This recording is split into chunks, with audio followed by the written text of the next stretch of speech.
Welcome again to our channel. Today we are going to discuss about a journey to atheism, and this topic is a topic that varies from one person to another. Therefore, I would like to hear mostly the important influences on your journey to atheism. Okay, so this is it's going to be an open discussion whereby we'll be sharing. We'll be giving out our inputs on the topic.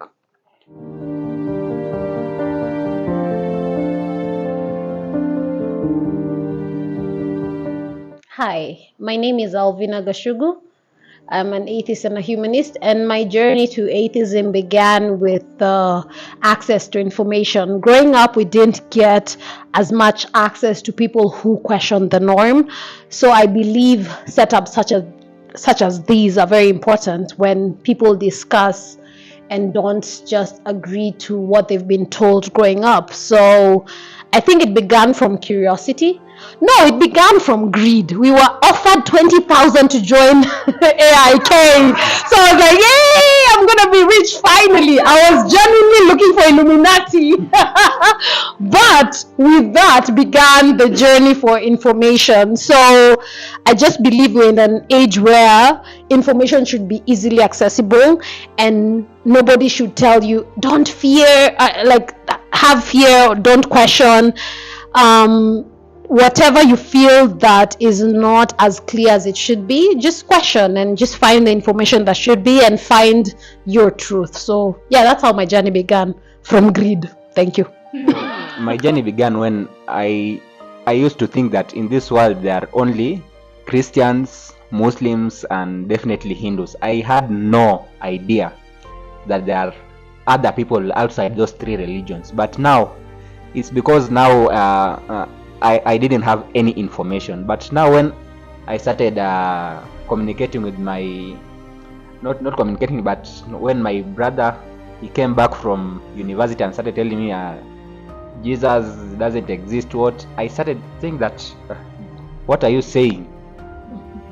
You mean you want to go and burn in hell? You don't believe in Jesus? But those constant conversations with my brother, and now I started realizing that actually he can't be the only one who is not a believer in Jesus, but an unbeliever. But I just started asking myself, why does he not? Why has he suddenly changed? So I went to the internet. I saw the conversations of Mr. Harrison Mumia. He's the Atheist in Kenya president, and actually from what he was saying in interviews and in televisions, it was making some sense more than the claims that the religious people were making. So that's how my journey to atheism started. I just by knowing that there are atheists out there, that's how my journey to atheism started. Journey to atheism. I don't know if it's a journey. I think it's a journey because it's atheism is a conviction, sort of. It's a conviction of the negative. Like you don't know if God does not exist, but you are open to being convinced. You are asking people who are saying God exists, show me the proof. So, of course, everybody, not everybody, but most of us were born Christian. I used to believe in the Lord. I used to love Jesus Christ. He used to be my savior. I don't know what happened. But then as El Maestro has said, it was like, I used to pity my friends who are Muslim. I was like, God, show them the light. I was 120% sure this is the right way. Like, you guys really want to go to hell knowing that, And then now I realize how the same way I felt about them is the same way they feel about me, and it's the same way Hindus feel about all of us, and it's the same Buddhism feel all the three of us. So I looked at it But my journey, specifically my journey, it was not a journey to atheism. It was a journey to being a man of God, being a priest. I actually wanted to be a, what do you call them, pastor. I wanted to own a church and to start a mission and to spread the gospel. That was my old goal. And therefore, there are things that I needed clarification kidogo. Like this, and this is the funny thing about Christianity or any religion, is that I had read, you read these verses about slavery and genocide. It does not make you leave the religion. It makes you, I knew, looking now back with the wisdom of hindsight, I knew there's an explanation for this. I just want to go and find out what is this explanation. You get it? It's not like the way I can read a book and this book says kill Stano. And I'm like, that book is bad. The doctrination makes you think, I read a book killing Stano, but what did Stano do? There must be a reason why Stano is being killed. I'm already in the defense of the book, even in spite of the glaring facts. You get it? And so I knew there are arguments against religion, but I was sure that when before I got to Bible school, there is an explanation for these verses, especially slavery. I was very adamant. Slavery. Number 2 was genocide. Number 3 was here's another one. There were 3. So, but when I went to have the explanation, to get the explanation for people who I consider to be spiritually mature than me, and this is in campus, I got evasive. You know when someone tries to explain something to you without explaining it. No, there's a context, and when they cannot explain, they are like, the devil is tempting you. That doesn't address their issues, and that one made me I was very skeptical, but I was not sure. And then there's something else finally that El Maestro was saying. I knew I had a lot of questions with the Bible, with the Quran, because I read a bit of Quran, but I never knew atheism was an option. I knew if I have to leave Christianity, then I have to become a Buddhist or a Muslim. I never knew there's in between. You can say not all of them. So even today, if you go to a country and ask them, so you want to leave the church? So what do you become, a Muslim? What do you become, a Hindu? They never tell you there's not believing in anything is never offered as an option. You get it? So that was something very important. And this is something else. It's coincidentally we are all mentioning Mumia, but that is something. That's something I credit Harrison Mumia. The fact that he made atheism an option. Okay? Because I never knew easily I would have become a Muslim. And I have seen most Muslims and most Christians hop among religions, because atheism has all been presented as an option. In fact, Mombasa, I used to stay in a place called, forgetting the place, in Baburi. So what they would do, they would have this conversation between Muslims.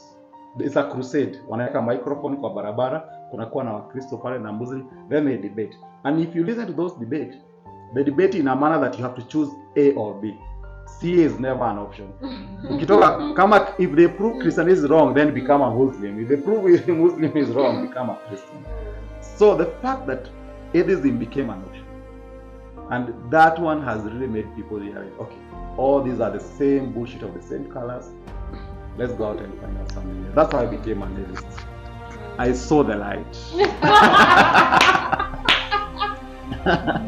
Okay, my journey to agonistic atheism, I can say I started doubting about the religion when I was in Form 2, but after asking myself several questions, I came to realize there is supernatural beings like demons, and I was arguing like that because I thought the magician or the acrobatic people, they were using special power to perform miracle, or to convert paper to a biscuit, or to swallow one lesson brain and vomit several lesson brain. So I come to a conclusion that there is supernatural power that they are using, and that supernatural power, because they are not doing according to the Bible or according to the Quran, I concluded that they are using the demonic power, satanic power. And that is where I came to realize that there is devil and there is God. Then I moved to another step by asking which God or which religion is the right doctrine of God. I did my calculation, and I will find myself falling into the Bible, and assuming the Bible is only the word of God, but the other Quran and the other religion are fake. Even tradition are fake. That is what my conclusion was. I was informed too. But later, but before that, I watched another video, Harrison Mumia debating with the Tonga and the another pastor. So in that, I started correcting Pastor Gitonga. Pastor Gitonga, instead of debating, he was attacking, and his argument were baseless. So I started thinking, if I was there, I could be able to present Christian better than Pastor Gitonga. Because for me, I thought the presentation I could have been doing is by proving there is magic or there is supernatural power exist that the acrobatic are using in magic tricks.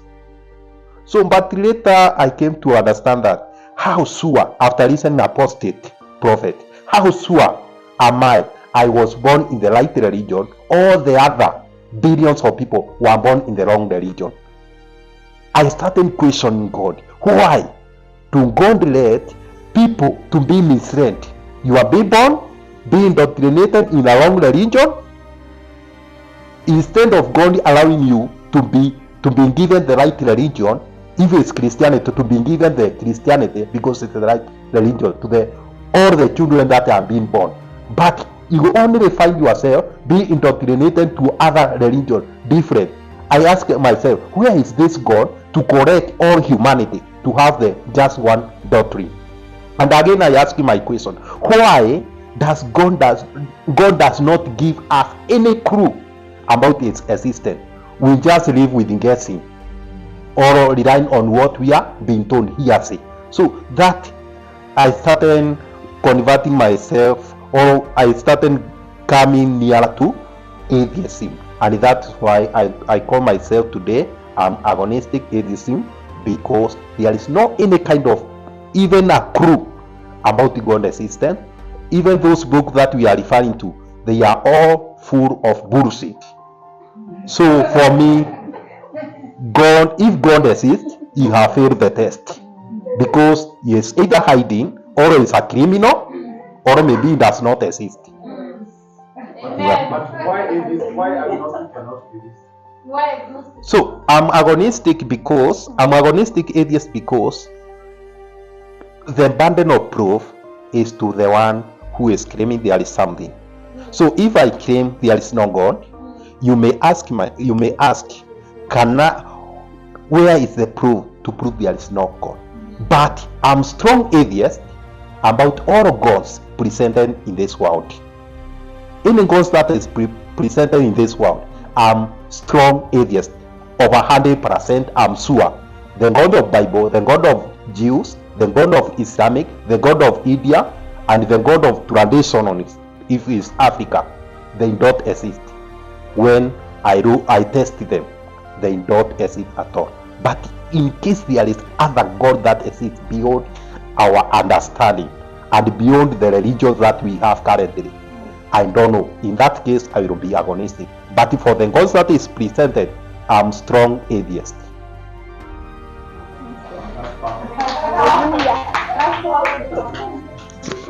For me, what I'll say, science set me free. That's evolution, makes more sense, and there are fossils to prove it.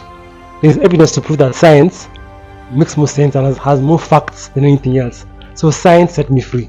Thanks. For me, I would whittle down my influences to about 5 forces. Force number 1 was a gentleman, I can't recall his name. Let's call him Mwangi for the sake of the story. Okay. Or Maurice. Trust you me, it is not. So let's call him Mwangi. Let's call him Mwangi for the sake of the story. Mwangi came to a Bible study, which I used to host in my own home. And He had the smelliest feet I have ever experienced. If Nazis ran out of poison gas, they should just have called that guy and he would have killed those Jews. Yeah, because we were like in such a setting, everybody comes, you give them tea, they remove their shoes. Yeah, hey, they remove their shoes and it's like smelling salt. However, that guy had a brilliant mind. He was from a hustler's estate, Gedorai 45, but he had a brilliant mind. So the first thing he asked is, why is it God doesn't answer certain prayers? And he put God to the test. He told me to pray on his behalf over a certain issue. Then he told me he'll give me feedback after 2 weeks. We waited. Monday, Tuesday, Wednesday, Thursday, until the 2 weeks were over. Nothing. Yes, nothing. So when he asked me, I gave him the typical responses. Yeah, it will work in God's time. Yeah, yes, God's timing is the best. Yeah, but that is a classic failure. You have not answered the question in the exam paper. The exam paper is telling you to do this. You are creating another question. So God had failed on that front. Then he asked me about the idea of original sin and whether I think it is fair for humanity thousands of generations later to be punished about a sin that Adam and Eve committed. Do you think it's fair, Dorcas? I couldn't answer. I was like, that's a trap. Yeah, God works in mysterious ways. There are things you won't understand. There are things you won't understand. And then he asked me about the veracity of the Bible. How sure and confident are you that the Bible is true? Because you call it the truth of the Word of God. And I wasn't very sure about the answer to give him, so I called our pastors. We had a WhatsApp group for all the Bible study leaders, and the pastors did not give me a satisfactory answer. So in return, I did not give him a satisfactory answer. And eventually we planned a Bible study for just him.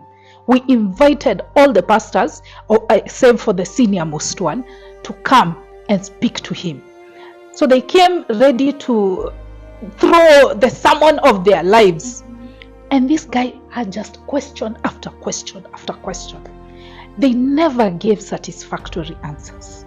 And that left me wondering. However, I wasn't ready to see the wholeness of truth. I wasn't ready at that point, but it planted a seed. That was influence number one. Then number two was another Bible study that I went to in a different estate. And we had this debate about whether men and women are equal. And all the members in the Bible study, including women, imagine those ones were the number one, who were saying that women are the weaker vessels and they should be the neck while the man is the head, that you should always submit to a man.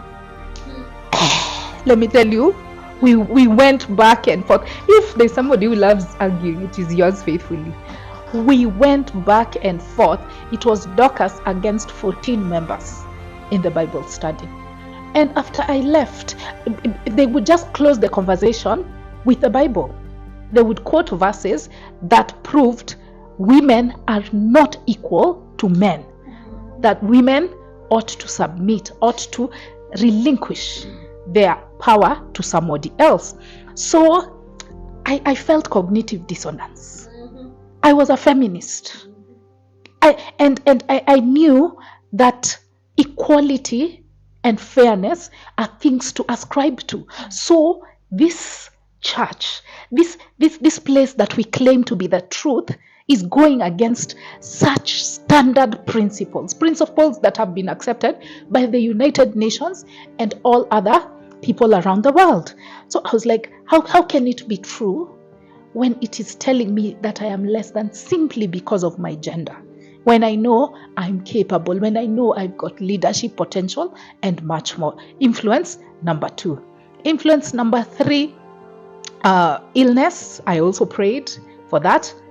Nothing. Crickets. Influence number 4 was another guy. For the sake of anonymity, because he might see this video, let's call him Adam.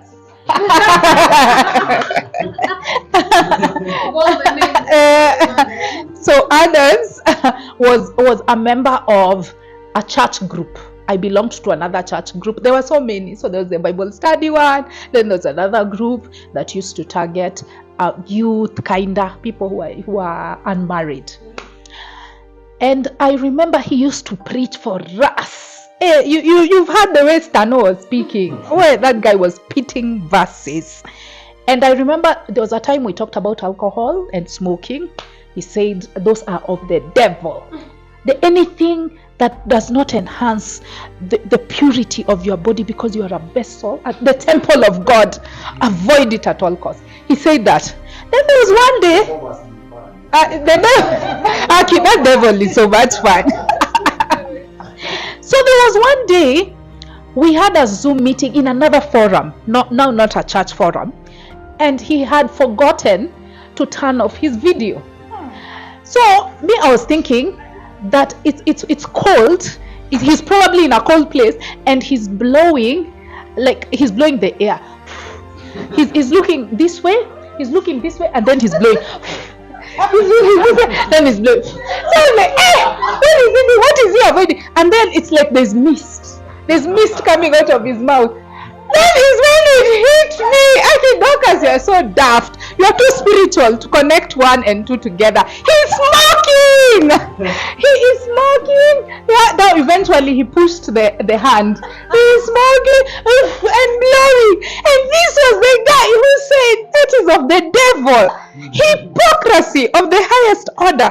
And I was like, this Bible or this Christianity is not delivering on its promise. It claims that it will make you moral, but these people, according to their standards of morality, I'm not saying smoking is moral or immoral, but according to his standards, he was not keeping it. And I had heard of several other cases of pastors who defile children, who do abhorrent things, but people would justify them. They would say that is just the person, it is not God.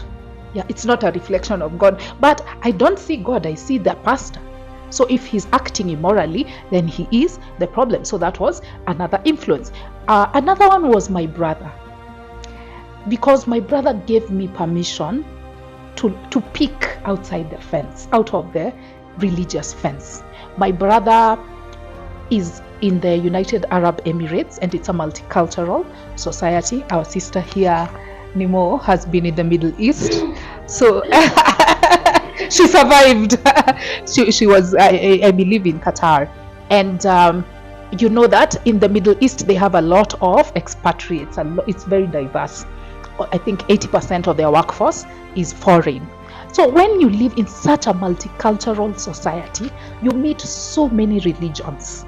You meet Hindus, you meet Buddhists, you meet Muslims. Of course, those are the majority in that country, and of course now his Christian background. So as Eston was saying, you realize Christianity is not the only way.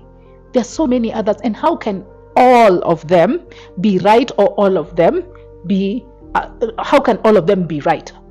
They're mutually exclusive. And so he's like, no, this thing is man-made. Yeah, but he didn't identify himself as an atheist or anything of the sort. He just questions the God claim. So he gave me permission to go ahead and dig deeper. Lastly, the most. Gave you permission? Okay. Thank you for that question. Why did he give me permission? I think when you are raised as a Christian, as a believer, you are made to think that questioning or doubt is the worst thing ever. Yeah, that you should avoid questioning. If you start to question, if you start to doubt, go back to the faith. Pray, fast. Don't listen to naysayers, to detractors. So once he, and I was fearful, I was afraid that he would, or family or friends would banish me if they realized that I doubt the belief. The belief system, Christianity. So he kind of gave me permission. Like I realized if my brother doubts it, even me, I'm okay. It is okay to doubt it. Then the last influence, the most important one for me, was the internet. Oh, YouTube, the greatest invention of the 21st century. Yeah, YouTube and Wi-Fi. Yeah, because you don't have to watch the bundles. Yeah, you just pay a monthly fee and then you can stream anything. So I was thirsty for knowledge. I went on a binge to find out what exists on the other side, outside of belief. And I am so grateful to my mentors, my atheist mentors, people like Theremin Trees, people like Cosmic Skeptic, people like Matt Dillahunty, people like Dan Barker. That man is a beast when it comes to debates. I watched his debates faithfully. He would talk about whether the God of the Old Testament was true, whether the miracles and the happenings in the Old Testament were true. You have to win that one. You have to win that debate. They are defending the indefensible. Then he would talk about whether the resurrection happened, whether the Bible, the biblical account of Jesus is true. And every single time, Dan Barker and several other atheist debaters carried the day. Christians were always circumventing. They were always using word salad. They were always using logical fallacies. And they always failed when it came to critical thinking. I am so grateful to the internet. I am so grateful to the information age. I don't think I would have come to this position were it not for that. So that is my journey. I also want to give a short brief of my journey to atheism, because of course I've heard very interesting. Actually, I've also been referred to be named by Dorcas here. But it's a very interesting journey actually, because for me I think access to information and actually I would like to say that in the 21st century we are the luckiest people ever lived in this world, because you look at the current access to information on whatever you want to access, then you realize that of course it will always give you that room of doubt. So for me, my journey started I think some years back when I first hold my first smartphone. I remember it was a BlackBerry. Yeah, I used a BlackBerry. And internet, internet is, just as Dorcas has said, internet really changed a lot of things. So in 2014, you would Google anything, we used to go to websites like Waptrick, download music. But again, sometimes you're just there and you just want to know something. So then the more you want to know, the more things come up. But were you in church before? Very Christian, yeah, because I come from a very religious family, and I was a very Christian. I remember I was very good, yeah, highly respected in high school.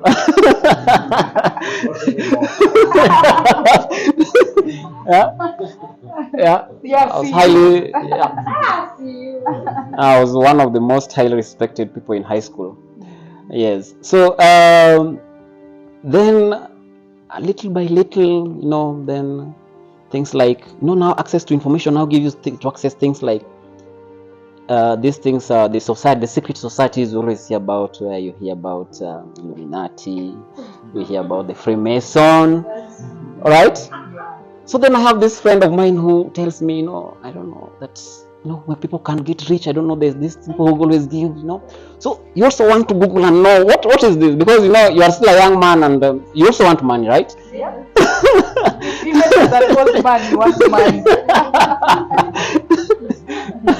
So then you Google then, oh, Freemason, you'll be what? People, I used to see people falling into those scams. I can say, right now I can say people used to fall into those scams, because at that time, I never knew it was those scams. Because I knew that, because you'd see people in red clothes, I don't know, with their faces closed. No, you're like, hey, these are people. So then I came like that, and then come 2016. Now I knew now how to use smartphone well, because now I could Google things. But the word atheism was never in my mind. Actually, I can guarantee that. There was nothing like atheism in my mind. It never came. But the ability to want to know is what really caused. So then now we fall to Mr. Harrison Mumia, who is now the president to Atheists in Kenya Society. Yeah, congrats to him. But then, so at that time, because I just saw it on a TV, I remember seeing it on a TV, and my parents were like, these people are just devil worshippers. All right, people are devil worshippers. So then, for me, being a skeptic, because now brought the issue of now being skeptic, because now you want to know, right? So then I remember the first meeting I ever attended, that was just here in Nairobi, and that was in Hotel Metro. That's the first meeting, and those are some of the meetings actually that people like, I know we have legends inside here. I'm also a legend there. We have legends. Mr. Morris is there. But some of us here were never born that side.